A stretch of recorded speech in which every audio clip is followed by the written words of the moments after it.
মানে আনন্দবাজারের লোক হাজির ছিল ওইখানে, তাই সেই সিন ক্রিয়েট করেছে, গলা ফুলায় জয় বাংলা স্লোগান দিছে।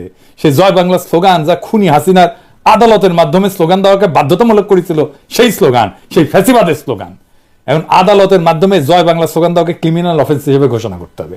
আর তা না পারলে জনতার আদালতের মাধ্যমে জয় বাংলা স্লোগান দেওয়াকে ক্রিমিনাল অফেন্স হিসেবে আমরাই ঘোষণা করে দিলাম। কেন করলাম আসেন সেই আলাদা দেখি। কারণ এই জয় বাংলা হইতেছে সেই আওয়ামী ধর্মের মন্ত্র যা উচ্চারণ করে 1972 থেকে 2024 সাল পর্যন্ত হাজার হাজার মানুষকে হত্যা করে ভারত দেবীর চরণে এই নরবরের অর্ঘ্য নিবেদন করছে আওয়ামী লীগ। এবং এই জয় বাংলা স্লোগান উচ্চারণ কইরাই বাংলাদেশের স্বাধীনতা সার্বভৌমত্বকে ইন্ডিয়ার কাছে বিক্রি করে দিছিল হাসিনা মুজিব উভয়। জয় বাংলা স্লোগান ফ্যাসিস্টের স্লোগান, এটা ফ্যাসিবাদের স্লোগান। কেউ যদি এখন জার্মানিতে প্রকাশ্যে নাৎসি পার্টির স্লোগান হেল হিটলার কয় বা জয় হিটলার কয়, তাহলে ইউরোপীয় এই আলোকিত এনলাইটেন্ড সেকুলার লিবারেল প্রগতিশীল আইন কি তারে কোলে তুলে নাচবে? ইন্ডিয়া এবং আওয়ামী লীগ মুক্তিযুদ্ধ নিয়ে স্বাধীনতা নিয়ে যে বয়ান তৈরি করছে, ওই ইতিহাসকে দুমরায় মুসরায় থেতলাই দেবো, বুলডোজার দিয়ে ঘুরাই দেবো, তছনছ করে দেবো, একেবারে 32 বানায় দেবো।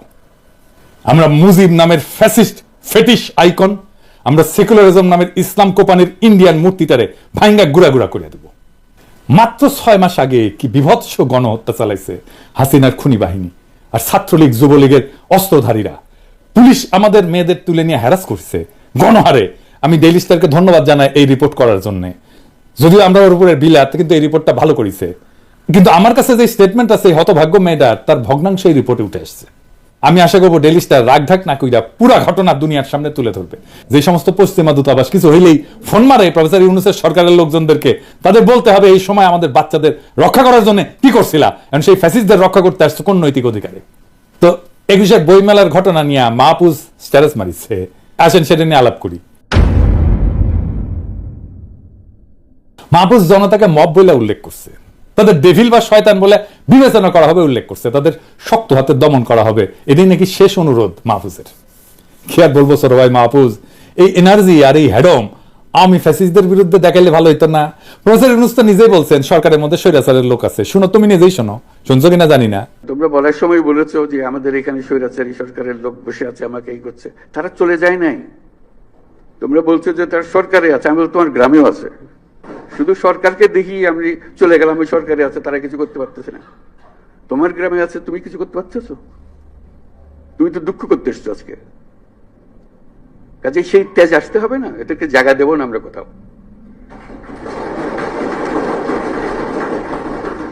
আমাকে তার ভয়ে আমার গ্রামে পথ চলতে হবে, এই বাংলাদেশ করলাম আমরা? এই বাংলাদেশটা আমরা করি নাই। সে তার সমস্ত স্বভাব পরিবর্তন করে আমাদের সবার সঙ্গে মিশে যাবে, এটা হবে। কিন্তু তার স্বভাবে সে চলতে থাকবে আমার সামনে দিয়ে, আর আমি বলবো আমি নতুন বাংলাদেশ করে ফেলেছি। হলো না? শুনলেন তো 2 দিন আগের কথা। আর মাহফুজ, তুমি যে হুমকি দিলা তোমার এলাইকে, তোমার সহযোদ্ধাকে, যে তোমার পাশে দাঁড়ায় বুকের রক্ত ঢেলে দিল হাসিনাকে হটানোর জন্য, কে উস্কানি দিল সেটা দেখবা না? তোমাদের পশ্চিমা এম্বাসিকে দিয়া ইন্ডিয়া ফোন মারে আর স্ট্যাটাস মাইরা দাও সাথে সাথে। তোমরা যখন গুলি খাইতেছিলে আর দলে দলে মরতেছিলা, বাচ্চা বাচ্চা ছেলে আর মাইয়াদের ব্লক রেড করে তুলে নিয়ে যাইতেছিল, ছাত্রলীগ আর যুবলীগ মুড়ি মুড়কির মতো গুলি ছুটতেছিল, হেলিকপ্টার থেকে গুলি ছোড়া হইতেছিল, তখন ফোন মারিছিল তারা হাসিনাকে? জিজ্ঞেস করেছিল? করো একবার, মারে নাই ফোন।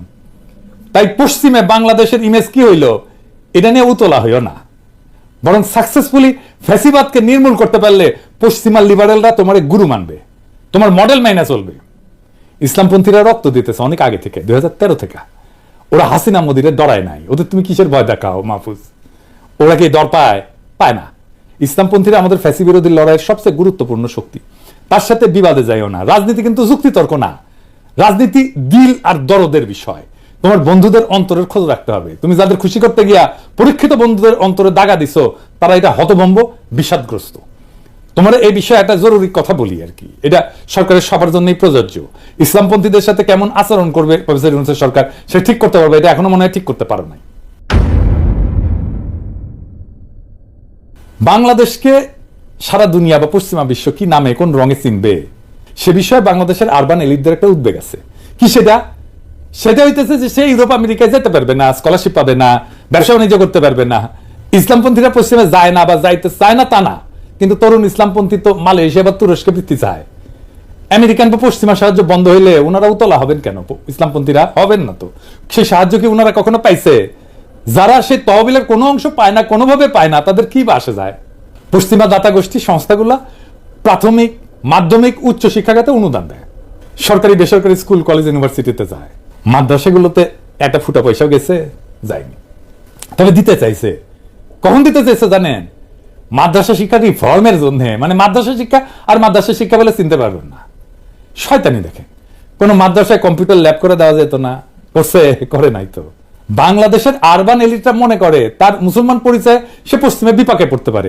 উল্টা দিকে এই মুসলমান পরিচয় তো ইসলামপন্থীর কাছে স্বপ্নের মতো। ইউরোপ আমেরিকায় ভারতীয় লভির প্রভাবে আপনার সম্মান হানি করতে পারে, কিন্তু কারো জন্য সেটা তো সুযোগ হইতে পারে। একই পরিচয় দেশের রাজনৈতিক প্রতিষ্ঠান আপনাকে জটিলতায় ফেলবে, অথচ অন্যের জন্য সেটা তো বিশাল সুযোগ, বিশাল স্বপ্ন। সুতরাং আপনার যেটা আতঙ্ক, আপনার যেটা ভয়, আপনার যেটা ডর, অন্যের কাছে সেটা হইতে পারে একটা সুযোগ, স্বপ্ন। তাই আপনি কারে সতর্ক করতেছেন মাহফুজ? আপনি যা বলে সতর্ক করতে চাইতেছেন তাতে ইসলামপন্থীদের কিছু যায় আসে না। পরিস্থিতি অত্যন্ত নাজুক, আমি স্বীকার করি। তবে কথা সত্য, রাজনৈতিকভাবে জিততে হইলে আগেই সাবধান হইতে হবে। তাই শুধু নিজের ক্ষতির কথা না, বরং অন্যের রাজনীতিতে কি ক্ষতি হইতে পারে সেটা তুলে ধরতে হবে। একবার ঘটনা ঘটলে আপনি যেদিকেই যান ক্ষতি হবেই, হয় ভেতরে নয় বাইরে।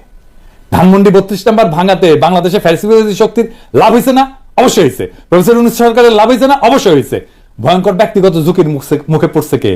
অনেকেই পড়ছে। তবে অবস্থা দেখতে মনে হচ্ছে তারা অন্যায় হয়ে গেছে আমার উপরে প্রতিশোধ নেওয়ার জন্য। বাসন্তীর জাল পড়া ছবি শেখ মুজিবের গদি নাড়ায় দিছিল, বাংলাদেশ এটার উপকার পাইছে। আজকের বাংলাদেশ এটার উপকার পায়, কিন্তু আফতাব সাহেব যে ছবিটা খিঁচেছিল নিজের জীবন দিছে, জীবন দিয়া কাফফারা দিছে তার সাহসী কাজের। 1975 বিপ্লবীরা শেখ মুজিবকে জয় বাংলা করে দিছে, কিন্তু নিজেদের কোরবানি দিয়ে দিছে ফাঁসির দড়িতে। এমনকি তাদের সন্তানদেরও ছাড়েনি হাসিনা। আজিজ পাশার মেয়েকে গাড়ি চাপা দিয়ে মারছে। হাসিনা উৎখাত হয়েছে, সারা দেশ আনন্দে, কিন্তু হাজার হাজার বাচ্চা ছেলে জীবন দিছে, পঙ্গু হয়েছে, দৃষ্টিশক্তি হারাইছে। এটাই ক্ষতি, এটাই কোরবানি। দেশের বৃহত্তর স্বার্থে যারা নিজেকে কোরবানি দিতে প্রস্তুত থাকে, যাদের কাছে শহীদ মৃত্যুই নতুন সম্ভাবনার দ্বার, তারা মৃত্যু ভয় বা জুলুমের ভয় এটা দেখানো কি ঠিক মাহফুজ? ঠিক না। যারা হাসিনা উৎখাতের লড়াই ফোরফ্রন্টে ছিল, যারা 32 নম্বর ধূলিসাৎ করে দিছে, তাদের মৃত্যু পরোয়ানা জারি করবেই হাসিনা আর তার দল। এটা যাই নেই, তারা সেই কাজে নামছে। যাই হোক, হাসিনা উৎখাত হয়েছে, কিন্তু আমাদের আরেকটা লক্ষ্য ছিল ভারতের গোলামি, সেটা থেকে মুক্ত হওয়া। সেটা কি হয়েছে? ভারতের গোলামি বিষয়টা কি সেটা একটু বুঝে দেখে আসেন। ধরেন ভারতের একটা রাজ্য মহারাষ্ট্র অথবা পশ্চিমবঙ্গ, আমরা কি ভারতের গোলাম বলি? বলি না। এমনকি বিহার, পাঞ্জাব, এদের ক্ষেত্রে বলি না, তাই না? কারণ এগুলো ভারতের রাজ্য। তেমনি আমরা টেক্সাসকে যুক্তরাষ্ট্রে গোলাম বলি না। বরং কানাডা বা ব্রিটেন যখন আমেরিকার পররাষ্ট্রনীতির ছায়ায় চলে, তখন লোকে তাদেরকে তাবেদার বলে, আমেরিকার তাবেদার, যদিও গোলাম শব্দটা ব্যবহার করে না। কিন্তু শেখ মুজিব বা শেখ হাসিনার ক্ষেত্রে ভারতের গোলামি কথাটা যখন আসে, তখন তাদের বাংলাদেশকে ভারতের আরেকটা রাজ্যে পরিণত করতে চাওয়া না, বরং বাংলাদেশকে একটা স্বাধীন রাষ্ট্র ধরে নিয়ে ক্ষমতায় থাকার বিনিময়ে ভারতের প্রতি তাদের আনুগত্য দেখানোর প্রসঙ্গে গোলামি কথাটা বলা হয়। কেন তাদেরকে গোলামি করতে হয়? কারণ তারা বাংলাদেশে জনপ্রিয় না, তারা সবসময় ষড়যন্ত্র করে ক্ষমতায় আসছে। তাই তাদের ক্ষমতায় থাকাটা নির্ভর করে সে কতটুকু গোলামি করতে পারছে। বাংলাদেশের জনগণ যত বেশি তাদের ক্ষমতা থেকে সরাইতে চাইছে, জবাবদিহিতে চাইছে, ততই তারা ভারতের প্রতি আনুগত্যের মাত্রা বাড়াই দিচ্ছে, আর ততই বাংলাদেশের মানুষের উপরে জুলুম হয়েছে। এটাই ভারতের দায়। শেখ মুজিবের বাকশাল আর শেখ হাসিনার অনানুষ্ঠানিক একদলীয় শাসন বা বাকশাল 2.0 এইরকমই ছিল। তারা যখনই ক্ষমতায় যাইতে পারছে তখনই তারা এই গোলামির এজেন্সি নিছে আর দেশের মানুষের উপরে নির্যাতনের স্টিম রোলার চালাইছে। শেখ মুজিবের আমলে 3 বছরের যে স্বৈরাচার এবং কর্তৃত্ববাদ তৈরি হয়েছিল, হাসিনা সেটাকে টাইনা 15-16 বছরে নিয়ে গেছে। শেখ মুজিব ছিল একজন স্বৈরাচার, আর হাসিনা হইতেছে একটা পূর্ণাঙ্গ শয়তান। এবার আসেন আলাপ করি কেন ধানমন্ডি 32 নম্বর ভাঙাটা জরুরি ছিল। নিজেকে একটা প্রশ্ন করেন, পূর্ব পাকিস্তানের জনগণ যে বিচ্ছিন্ন হয়ে বাংলাদেশ গঠন করলো, এটা কি ন্যায়সঙ্গত ছিল? পাকিস্তানকে দখলদার হিসেবে কখন আমরা দেখা শুরু করলাম? দখলদারকে উৎখাতের জন্য যুদ্ধ করা, এই সমস্ত নৈতিক বৈধতা কোন জায়গা থেকে আসলো? বাংলাদেশের প্রতিষ্ঠা, স্বাধীনতার যুদ্ধ 100% বৈধ ঘটনা। কেন বৈধ ঘটনা? আর এটা বৈধ হয়ে উঠলো কখন? এটা বৈধ হয়ে ওঠে 25শে মার্চের রাতে, তার আগে না। 25শে মার্চ রাতে পাকিস্তান দখলদার শক্তি হিসেবে মাঠে নামে এবং নিজের দেশেরই পূর্বাঞ্চলের নাগরিকদের হত্যা শুরু করে। এই ঘটনায় ইতিহাসে বাংলাদেশ সৃষ্টির বৈধতা দেয়। ফলে পূর্ব পাকিস্তানের নাগরিকদের বাংলাদেশি হয়ে ওঠা এবং দখলদারদের উৎখাতের জন্য যুদ্ধ করাটা বৈধ হয়ে ওঠে। 25শে মার্চের আগে বাংলাদেশ রাষ্ট্র প্রতিষ্ঠার বৈধতা তৈরি হয়নি। তার আগে সংঘাত ছিল, কিন্তু সমঝোতার সম্ভাবনা ছিল পাকিস্তানের কাঠামোর মধ্যেই।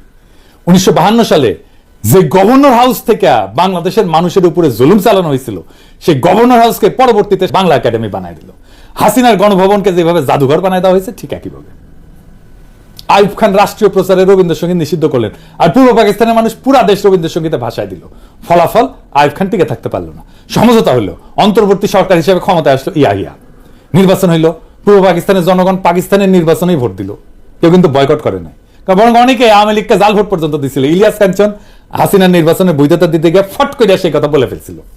এই যে ফারুক ভাই যেটা বলেছেন যে 70-এর ইলেকশনের সময় আমরা নিজেরা ক্যাম্প করেছি এবং আমি ভোটার কিন্তু হইনি, কিন্তু আমি নিজে কিন্তু ফলস ভোট দিয়েছি এবং একটা দুটা না, অনেকগুলোই দিয়েছি। হ্যাঁ, তো সেইভাবেই কিন্তু আজকে এই দেশ কিন্তু, যেমন আমি নির্বাচনে পূর্ব পাকিস্তানের নাগরিকরাই জয় হইল। তার 1947 সালে পাকিস্তান গঠনের সময় মূল ভূমিকা রাখছিল, আর 1970 সালে পাকিস্তানের গণতান্ত্রিক ব্যবস্থার মধ্যে ক্ষমতা দখলের সামর্থ্য দেখাইলো, হিম্মত দেখাইলো। তারপর ক্ষমতার দর কষাকষি শুরু হইল, কিন্তু পশ্চিম পাকিস্তানের বেসামরিক সামরিক এলিটরা শেখ মুজিবকে ক্ষমতার আসনে বসতে দিল না। 25শে মার্চে তারা সামরিক হামলা চালালো, পূর্ব পাকিস্তানের সাধারণ নাগরিকদের হত্যা করতে শুরু করলো। এই হামলায় ইতিহাসে বাংলাদেশ রাষ্ট্রের বৈধতা দিল। বাংলাদেশের স্বপ্ন পশ্চিম পাকিস্তানদের বঞ্চনার শোষণ থেকে শুরু হয় নাই, শুরু হয়েছে পাকিস্তানিদের গণহত্যা থেকে। নিপীড়ন, হামলা, যন্ত্রণা ইতিহাসে বিপ্লবের বৈধতা এনে দেয়। হাসিনার জুলুম, খুন, গুম তাকে উৎখাতের বৈধতা দিছে। আওয়ামী লীগকে নিষিদ্ধের বৈধতা দিছে। ইতিহাসে নিপীড়ক শাসকের বাসভবন, ক্ষমতার কেন্দ্র, এটার ধ্বংসের অসংখ্য উদাহরণ আছে, বহুবার ঘটছে। এটাই হইতেছে প্রতীকী প্রতিরোধ, ক্ষমতা অপসারণের প্রতীক বা গণতান্ত্রিক পুনর্গঠনের অংশ হিসেবে এই ঘটনাগুলো ঘটছে। কয়েকটা উদাহরণ দিই। ফরাসি বিপ্লবের সময় রাজতন্ত্রের নিপীড়নের প্রতীক হিসেবে বাস্তিল দুর্গকে জয় বাংলা করে দেওয়া হয়। এটা ছিল ফ্রান্সের রাজনৈতিক বন্দিশালা, যেখানে রাজতন্ত্রের বিরোধীদেরকে আটকে রাখা হইতো।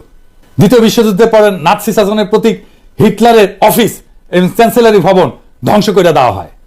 এমনকি সোভিয়েত ইউনিয়ন ভেঙে যাওয়ার পরে, সমাজতন্ত্রের পতন হওয়ার পরে সমাজতন্ত্রের সমস্ত প্রতীককে, লেনিনের মূর্তিকে ধ্বংস করে দেওয়া হয়। বাসভবন বা স্থাপত্য নিছক ইট কাঠের গঠন না, এটা রাজনৈতিক ক্ষমতার দমন নীতি এবং মতাদর্শের প্রতীক বটে। মিশেল ফুকো মনে করেন ক্ষমতা শুধু মানুষের মধ্যে না, প্রতিষ্ঠান এবং স্থাপত্যের মধ্যেও নিহিত থাকে। তাই প্রতিবাদ শুধু ব্যক্তি বা সরকার পরিবর্তনের মধ্যে সীমাবদ্ধ না, বরং তার প্রতীক এবং কাঠামোর বিনাশটাও জরুরি। বদ্রিয়ারের মতে রাজনৈতিক ক্ষমতা নিজেকে প্রতীক দিয়ে চিহ্নিত করে। নিপীড়কের প্রতীক ভাঙা